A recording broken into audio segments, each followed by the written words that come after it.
Hi second graders, this is Miss Jackson Smith for second grade math, and in this video we're going to keep working on telling time on analog clocks.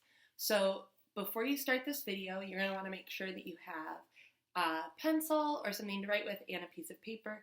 You're also going to want to use an online clock or a clock that we made in that clock crafts video. So once you have everything to begin, go ahead and press play. Alright, let's get started. So today we're really going to be focused on telling time to the nearest 5 minutes.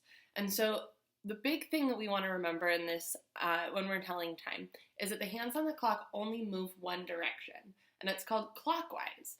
And clockwise means that the hands are moving around the clock starting at the 12 and going around this way. So they only go, if they start at the 12, they're going to the 1. The hands never move around this way. That's called counterclockwise. And so you need to know that the hands only move this way, all right?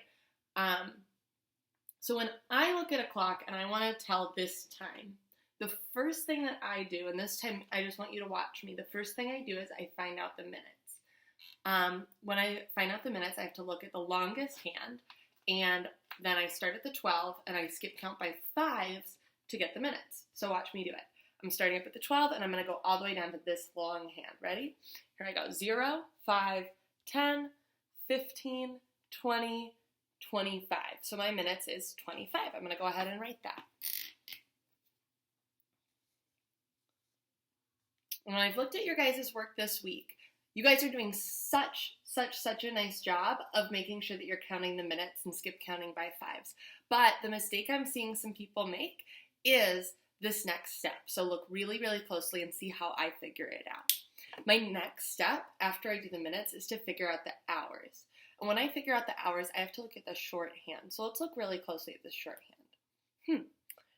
I notice that this shorthand is in between two big numbers. It's in between the 2 and the 3. I have to remember which way do the hands move on a clock to figure out what hour I'm on.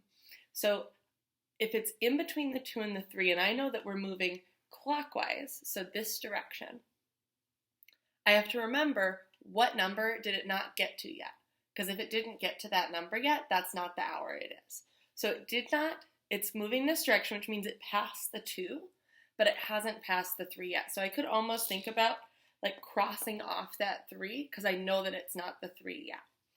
So if it's not the 3 yet, that means that we're on the 2, even though it's not exactly pointing at the 2. So it would be 2:25. All right, I'm going to stop right there, and before we try some together, I just want to talk a little bit more about this hour hand, all right? So I made you guys a little picture, and there's this clock that I was using last week to draw the hands on the clock, and this morning I thought that it would be nice to color in to show you guys how the hours work. So here I went ahead, and you can take a picture of this to remember it if you'd like. I went ahead and shaded in each hour to show you guys what, that if the hour hand is pointing in between two numbers, what hour it's on, all right? So the way it works is you have to remember which way the hour hands move, right? But if I had an hour hand that was pointing right here in between the 12 and the 1, it would just be 12, right? Because it's still in that red chunk. Then if I went around here and it was pointing in between the 3 and the 4, it's the 3 because it's 3, 3, 3, 3, 3 until it turns to the next color, all right? So usually the rule that I could tell you is that if the hour hand's in between two numbers, you want to pick the smaller number, right? So if it's in between the 3 and the 4, it's 3. If it's in between the 5 and the 6, it's 5. If it's in between the 8 and the 9, it's 8, right? If it's in between the 10 and the 11, it's 10. And so that's true except for during 1 hour. There's 1 hour where if you look at it, if it's in between the 12 and the 1, 1 is less than 12, right? But if it's in between the 12 and the 1, the hour is 12 because we have to remember that the hour hand moves this way, all right?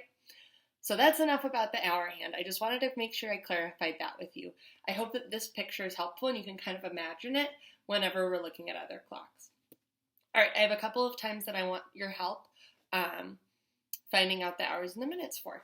So let's get started. For this one, you're going to want to get that clock out or use that online clock to make your clock match mine, all right? So our first time, let me get it all set up. All right, go ahead and set up your clock just like mine.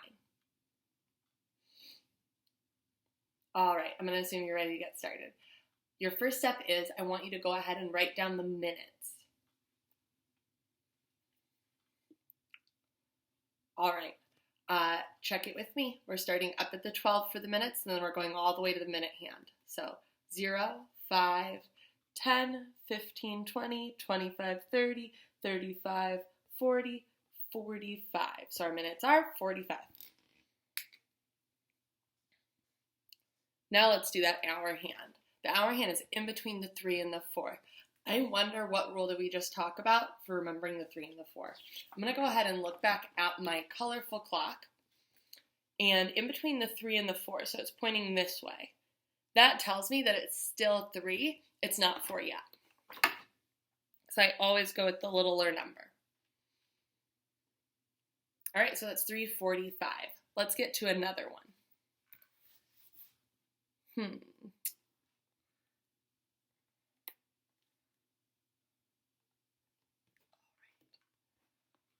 Set up your minute hand and hour hand just like mine. And then your first step is going to be write down the minutes. So go ahead and skip count by 5 and then write down the minutes. Now let's see if you got the same thing as me.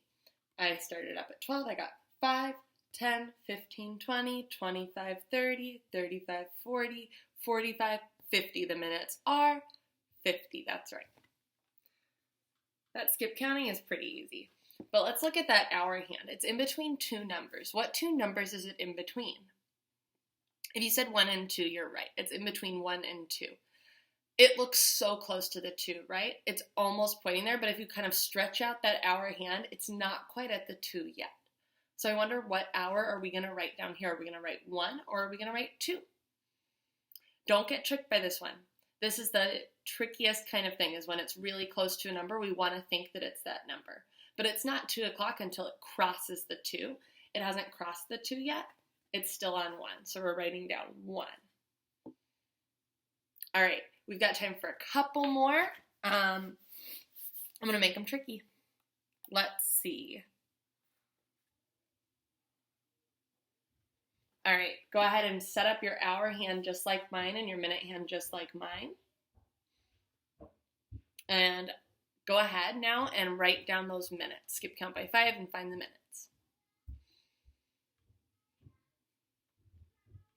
If I'm going too fast, you can always pause the video. I'm going to show you how my skip counting now. We're going to go 5, 10, 15, 20, 25, 30, 35, 40. It's 40 minutes. Then, let's look at that hour hand. It's between the 12 and the 11. I wonder which hour you're going to pick. Go ahead and write down the hour you think it is. All right, I'm going to show you guys this little picture to remember. It's in between the 11 and the 12. So that means it's still 11. It's not 12 yet. So it's 11:40. All right? Here we go.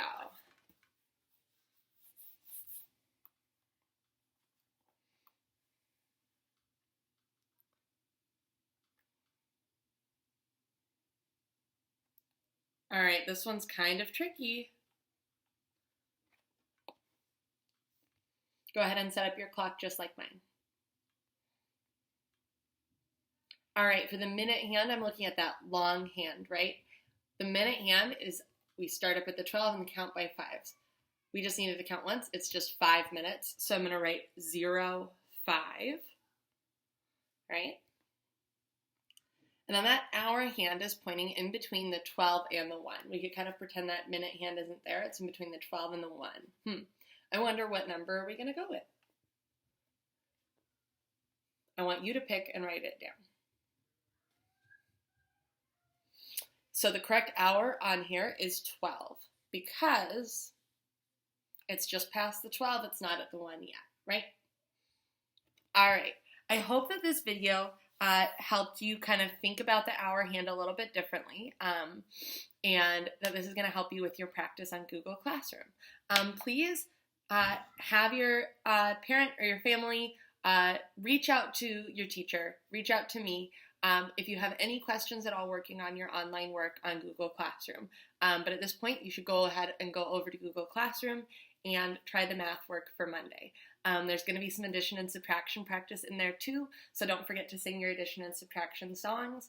And you can always come back to this video if you're working on that math practice and trying to tell time and you forget something. You can always come back to this video to kind of remember how we were doing it, all right? But I had so much fun making this video with you guys, and I can't wait to learn more about time tomorrow. I love you guys. I'll see you later. Bye.